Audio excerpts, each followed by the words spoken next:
ଭଲ ସମୟ ଆସିବା ପୂର୍ବରୁ ଭଗବାନ ଦିଅନ୍ତି ଏହି ସବୁ ସଂକେତ କୋଟିପତି ବନିବାର ଲକ୍ଷଣ। ବନ୍ଧୁମାନେ, ଆପଣ ଜାଣନ୍ତି କି ଆମ ଜୀବନରେ ଧନର ଆବଶ୍ୟକତା ବହୁତ ଅଧିକ ଥାଏ। ଏହାର ଅଭାବ ବ୍ୟକ୍ତି କେବେ ବି ଖୁସି ରହିପାରେ ନା। ଏହା କିନ୍ତୁ କହିବା କଥା, କାରଣ ଧନ ସବୁକିଛି ହୋଇନଥାଏ। ଏହା ସମ୍ପର୍କ ବା ଖୁସି କିଣି ପାରିନଥାଏ। ହେଲେ ଧନ ପାଖରେ ଥିଲେ ଖୁସି ଆମ ପାଖକୁ ଆପେ ଆପେ ଚାଲି ଆସେ। ଧନ ମହତ୍ଵ ଅଧିକ ଥିବାରୁ ଲୋକେ ରାତି ଦିନ ଏକ କରି କାମ କରନ୍ତି।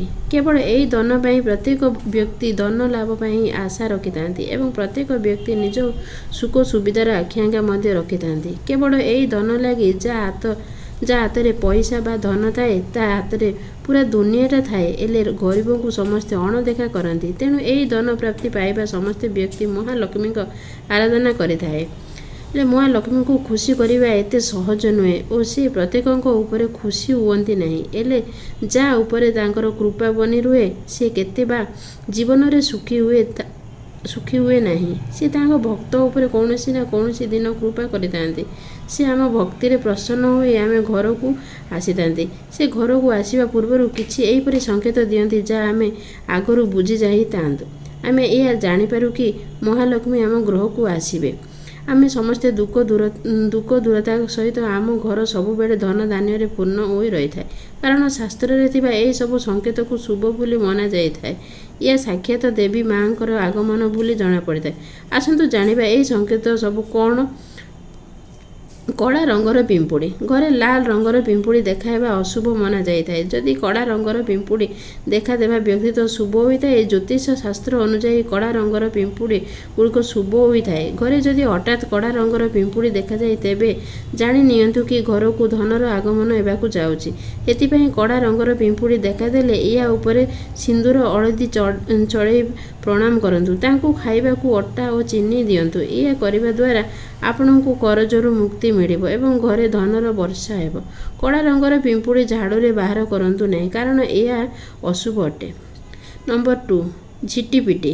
ଏହାକୁ ମହାଲକ୍ଷ୍ମୀଙ୍କ ସ୍ୱରୂପ ବୋଲି ମନାଯାଇଥାଏ। ଘରେ ଯଦି ଗୋଟିଏ ଜାଗାରେ ଏକ ସାଙ୍ଗରେ 3ଟି ଝିଟିପିଟି ଦେଖାଦିଅନ୍ତି, ତେବେ ଏହା ଅତ୍ୟନ୍ତ ଶୁଭ ହୋଇଥାଏ ଓ ଏହା ମହାଲକ୍ଷ୍ମୀଙ୍କ ଆଗମନ ସଂକେତ ହୋଇଥାଏ। ଝିଟିପିଟି ଗୋଟିଏ ଗଛରେ ଗୋଟିଏ ଦଉଡ଼ିରେ ଟାଣି ନିଅନ୍ତୁ କି ଘରେ ଉନ୍ନତିର ଆଗମନ ହେବାକୁ ଯାଉଛି। ଦୀପାବଳି ଦିନ ତୁଳସୀ ଗଛ ପାଖରେ ଝିଟିପିଟି ଦେଖାଯିବ ଅତ୍ୟନ୍ତ ଶୁଭ ହୋଇଥାଏ। ଏହା ଘରକୁ ଧନ ମିଳିବାର ସଂକେତ ଅଟେ ଓ ଯଦି କିଛି ବିଶେଷ ଅବସରରେ ଝିଟିପିଟି ଦେଖାଏ, ତେବେ ଏହା ଉପରେ ସିନ୍ଦୁର ଓ ଚାଉଳ ଚଢ଼ାନ୍ତୁ। ନମ୍ବର 3, ପକ୍ଷୀ। ଶାସ୍ତ୍ର ଅନୁଯାୟୀ ପକ୍ଷୀଙ୍କର ଘର ଆଖପାଖରେ ରଖିଥିବା ଅଶୁଭ ମନାଯାଇଥାଏ। ହେଲେ ଏହି ଭିତରୁ କିଛି ପକ୍ଷୀ ଘରେ ରହିଲେ ଘରେ ମାତା ଲକ୍ଷ୍ମୀ ବାସ ହୋଇଥାଏ।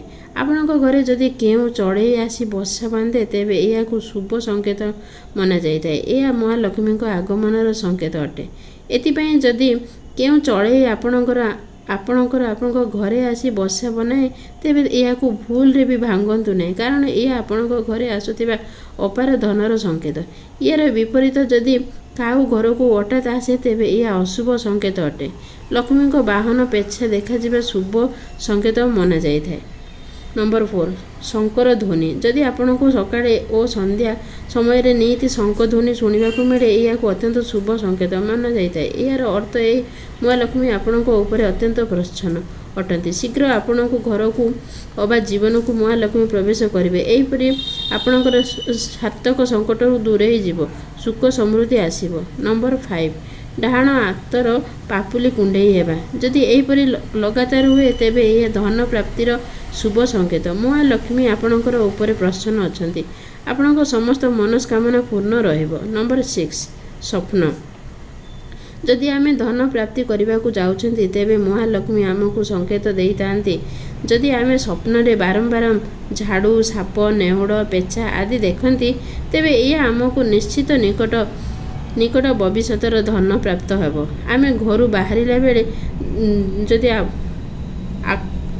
ଆଖକୁ ଝାଡ଼ୁ ଲଗାଇବା ବା ପୋଛା ଲଗାଇବା ନେଉଳ ଯାଉଥିବାର ଦେଖି, ତେବେ ଏହା ମଧ୍ୟ ଶୁଭ ସଂକେତ ହୋଇଥାଏ। ଏହା ମହାଲକ୍ଷ୍ମୀଙ୍କ ଆଗମନ ସଂକେତ ମଧ୍ୟ ହୋଇଥାଏ। ଏହା ଥିଲା କିଛି ସଂକେତ ଯାହା ଆମକୁ ଧନ ପ୍ରାପ୍ତି ପୂର୍ବରୁ ମିଳିଥାଏ।